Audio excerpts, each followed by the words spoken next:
Bien aimé dans le Seigneur, Jésus il a dit qu'il n'est pas venu pour abolir, il est venu pour accomplir. Or, accomplir, je vous ai dit, ça veut dire exécuter ou encore réaliser. Alléluia. Jésus est venu réaliser ce que Moïse a commencé, ce que Moïse avait reçu. Quand Jésus est né, bien aimé, Jésus est né au temps où la loi régnait encore en Israël.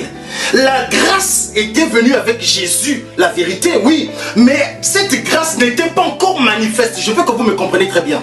La grâce a commencé à se manifester à la croix de Jésus, lorsque tout a été accompli. Est-ce que vous comprenez ça? Ça veut dire que Jésus, de son vivant sur la terre, il devrait accomplir la loi de Moïse. Quand je parle de la loi, ici je parle des 10 commandements. Donc Jésus a achevé cette loi. Et quand Jésus a fini d'achever la loi, il arrive à la croix, il met cette loi de côté, les 10 commandements. Et il inaugure une nouvelle loi. Alléluia. Mais ce que j'aime, c'est que je pense que je l'ai déjà prêché, je le prêche tout le temps. Je dis souvent que dans le jardin d'Éden, il y avait 2 arbres. Il y avait l'arbre de la connaissance du bien et du mal. Il y avait l'arbre de la vie éternelle.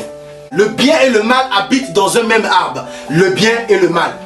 Ils sont tous dans le même arbre, la connaissance du bien et du mal. Donc ça veut, Dieu disait à l'homme, le jour que tu mangeras, tu mourras.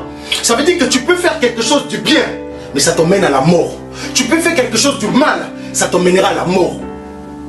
Est-ce que vous comprenez ça? Parce que les deux habitent au même endroit.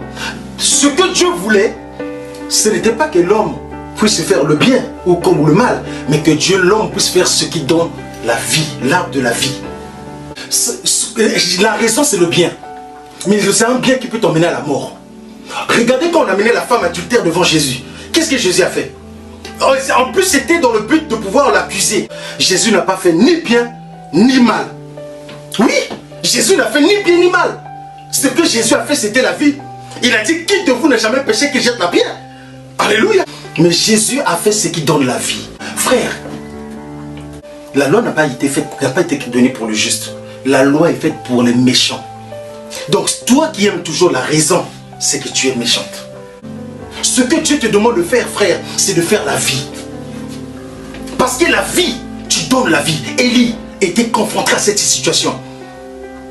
Dieu lui dit d'aller nourrir la femme la veuve de Sarepta. Quand Élie arrive, la veuve n'a rien. Il dit, je n'ai rien, il me reste qu'un peu de farine et un peu de l'huile pour mourir. Manger avec mon fils et je vais mourir. Mais Dieu, la Bible dit quoi? Élie, si c'était un autre temps aujourd'hui, je pense que les gens allaient dire, ah non Élie, toi aussi, tu es un grand prophète quand même. Tu viens chez la femme te dit qu'il lui reste seulement ça un peu. Toi tu veux vraiment prendre. Non mais Élie, attends. Mais si Élie faisait écouter les gens, la femme allait mourir. Et si Élie ne faisait pas ce que Dieu lui avait dit, la femme allait mourir. Alléluia. Élie a fait ce qui donne la vie, l'instruction qu'il a reçue de Dieu. Je suis en train d'encourager quelqu'un ici. La raison te poussera à la mort. La raison, c'est le bien. Et le bien emmène aussi à la mort. C'est la raison pour laquelle la Bible dit, ne sois pas trop bon en excès. Pourquoi te détruiras-tu toi-même? Ah oui. Ah oui. Bon, après, si tu ne comprends pas, ce que je peux t'encourager, c'est de faire le bien. Je ne vais pas t'encourager quand même de faire le mal. Si tu n'as pas compris, fais le bien. Mais si tu as compris, ne fais pas le bien, ni ne fais pas le mal. Mais fais ce qui donne la vie. Amen. La loi que Christ a ramenée, c'est laquelle? La Bible dit, je vous donne un commandement nouveau.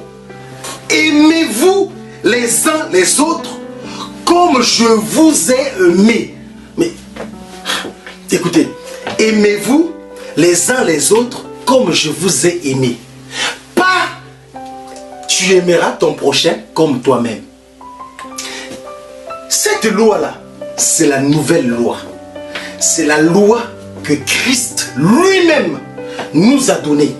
Cette loi-là, c'est une loi qui renferme les 10 commandements. Regardez ce que dit Paul. Ne devez rien à personne, si ce n'est de vous aimer les uns les autres. Car celui qui aime les autres a accompli la loi. C'est pour cela que la Bible dit, Christ est la fin de la loi.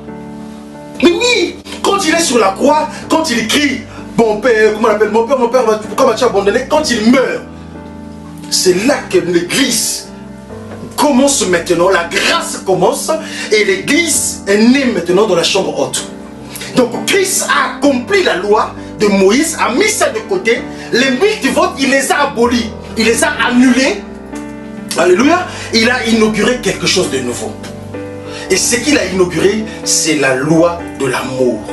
Pourquoi Christ a dit tu aimeras ton prochain comme moi, je vous ai aimé? Parce que lui, il est le standard, il est le modèle parfait. Tu dois l'aimer comme lui il nous a aimés, pour comment il a donné sa vie pour nous. Est-ce que vous comprenez? Parce que si tu aimes ton prochain comme toi-même, mais il y a des gens qui ne s'aiment pas eux-mêmes. Maintenant, ceux qui ne s'aiment pas eux-mêmes, qu'est-ce qu'ils vont donner au retour à leurs semblables? La Bible dit qu'on ne donne que ce qu'on a. Le nouveau commandement que Christ donne, ce nouveau commandement-là renferme tu aimeras ton prochain comme toi-même. Parce que ça fait partie des 10. Est-ce que vous comprenez ça? Donc la loi, le nouveau commandement de Christ, quand tu aimes, tu aimeras comme lui, il nous a aimés. C'est ça le nouveau commandement que Christ nous a donné. La loi de Christ renferme les 10 commandements. Donc tout ça là, ça se résume en la parole que tu aimeras ton prochain comme moi je vous ai aimé. Parce que lui c'est le standard, lui c'est la mesure, l'unité de mesure. C'est Christ, c'est lui le modèle parfait. Tu dois aimer comme Christ a aimé. Or quand tu aimes comme Christ a aimé, il y a des choses que tu ne feras pas. Il y a des choses que tu ne feras plus. Mais oui, parce que c'est lui ton modèle parfait. Alléluia. Bien aimé dans le Seigneur, le christianisme est basé sur l'amour. Là où il n'y a pas l'amour, on ne peut pas parler du christianisme. On ne peut pas parler de Jésus, non. Mais malheureusement frères et sœurs, ce qui me choque, c'est que le christianisme d'aujourd'hui ne manifeste plus l'amour. Le christianisme d'aujourd'hui, c'est des gens qui ne parlent plus de l'amour de Jésus. Mais frère, si tu aimes, tu dois faire le bien. L'amour, c'est pour faire le bien. Alléluia.